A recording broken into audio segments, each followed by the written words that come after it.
Yeah, it's Darren from Australian Thoroughbred Bloodstock TV, and today I'm here at Marco Botti Stables in Newmarket in the UK, and we've just finished up the week at Ascot, and I'm here with one of our agents, Stuart Boman, who's been instrumental in part of our international racing program, and I thought it'd be a good idea just to have a chat to Stuart today about where he fits and what he's doing over here. So Stuart, welcome to ATB TV.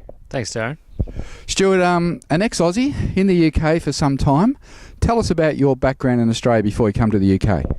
I first job in racing in Australia was with Gay Waterhouse. I was very young. I was her first sales assistant many moons ago. Then went off to university, qualified lawyer, and got on the first daily flying start.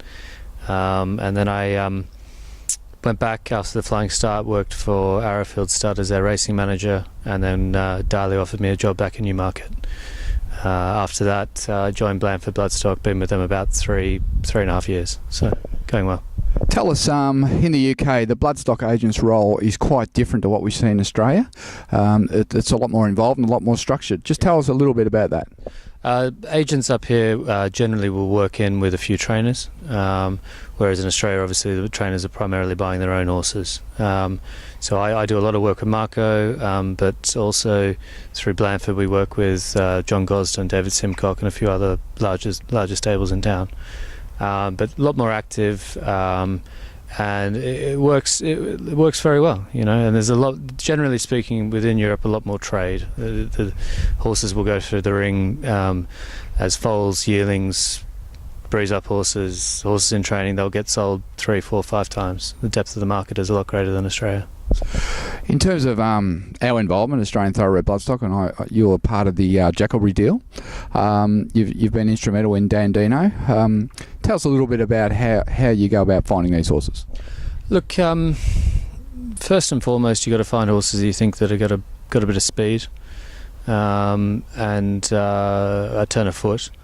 You know, we've had a lot of luck buying horses that are older, and I think that gives you a discount on price, and say the beauty of Marco is that's his forte. One of his many fortes is training older horses. So it just starts a continual process of monitoring races throughout Europe, and just the network that we have access to in Blandford, and constantly monitoring the situation and coming up with the opportunities and hopefully thinking a little bit slightly outside the square to come up with something that someone else isn't seeing. Tell us about some of the other horses I guess you've been involved with, instrumental in either coming to Australia or Hong Kong. I know you've done a bit of work with David Hayes. Yeah, David Hayes, there was a bit of luck there last year, or 2 years ago I should say. I bought a mare called Fictional Account that ended up in training with David, and then contacted him before the horses in training sale last year and ended up buying Jet Away, who's now 2 from 2 in Australia, one of the favourites for the Caulfield Cup. Also purchased a horse called Goldoni, who has had a few and is acclimatised well, and a horse yet to run called Rotham Heath. So they're all going along nicely for David. Purchased a horse recently called Pakal, who's in training with Mick Price. I do a lot of work to Hong Kong as well, but locally up here in Europe, probably the best horse I was involved with is Celebration, that I bought from Marco Botti's yard for Cornwall, and he ended up winning a couple of Group 1s after that. So pretty good deal for all. So. Over the last 3 or 4 years, the Aussies have really got into the UK market looking for these Melbourne Cup horses. It must be very exciting to be part of that and to watch that grow and develop over the last 18 months, 2 years. Sure, yeah, it's incredible. The demand is exponential, and you know it's the Australian market has gone from being Chris Waller coming up buying a few 50 grand tried horses to now driving, well, apart from the Arab end of the market, being the next strongest market, and it's quite incredible to watch. Short space of time. Certainly. And I guess the other thing I wanted to ask you about is the growth and development of Marco Botti himself. A young trainer that's certainly got plenty of charisma, and he's got all the ladies talking. But the boy can train, and we're standing here in his new stables that are probably just on a year old. But you've been with him for quite some time, and you've seen him really come forward. Yeah, Marco is a gifted horseman. Very natural. One thing that people probably don't understand was that he was quite a successful jockey. Rode over 400 winners, and I think that experience of riding in races, but also riding on the training tracks in Newmarket, has given him an advantage.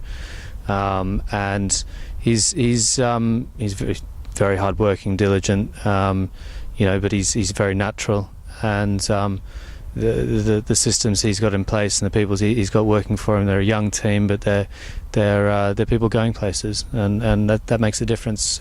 These people are here because they want to do well, and they want to get ahead, and the horses thrive. And for someone to improve older horses consistently is testament to him, and he's one of the few trainers in the world that's had a Group 1 winner out of a horse that was in training with Aidan O'Brien. It's only him and Mike de Kock that's managed to do it. So great guy, works very hard, very, very dedicated, and lucky to work with him. Had a lot of luck together. So yeah, we like him a lot, as you can probably tell. Dandino, for you to identify that horse, contact us, and didn't take a lot of convincing. But how did you feel Saturday? Yeah, that's not my real. There's a fair bit of convincing there, I think. How did you feel Saturday going to Royal Ascot and watching that horse perform so well? It must give you a tremendous buzz. Yeah, relief. He's a horse that. Look, he's been around. He was an Ascot winner in 2010. Probably the most sought after horse after that meeting. Couldn't be bought, and I think a lot of people probably had written him off. I had a conversation with fellow bloodstock agent Dermot Farrington recently about the horse, and he said that he felt that his best days had gone, and I think we've identified that they certainly haven't. So, and he's on the rise again. And but the satisfaction for yourself and Darren's owners and me, I'm just a small part of it, but I got a lot of personal satisfaction out of it. He's a great horse, and he deserves to win his big race, and I'm sure he will. I think you're as nervous as all the owners were on Saturday.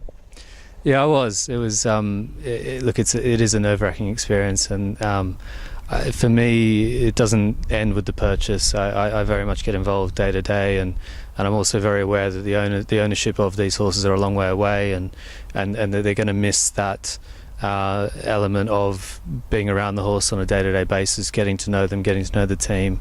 So I try to actively get involved in that, enjoy that obviously, but also from the point of view of yourself and your owners, it's great to give that little bit extra added value. So, and yeah, my job doesn't end when we buy the horse, it ends when we win the race. So. Hey, well said. And I guess you'd be excited as we would be, looking forward to possibly Arlington in August and the Caulfield Cup in October out in Australia. Yeah, I can't wait. We're already looking at flights, to be honest. So it's going to be great to get back home. I haven't been to a Melbourne Cup for many years, and it'll be amazing to think that we can go there and win the race. So. Let's hope we do. Yeah. Stuart, thanks for spending time with ATB TV, and let's hope we win plenty of races. Thanks, Darren.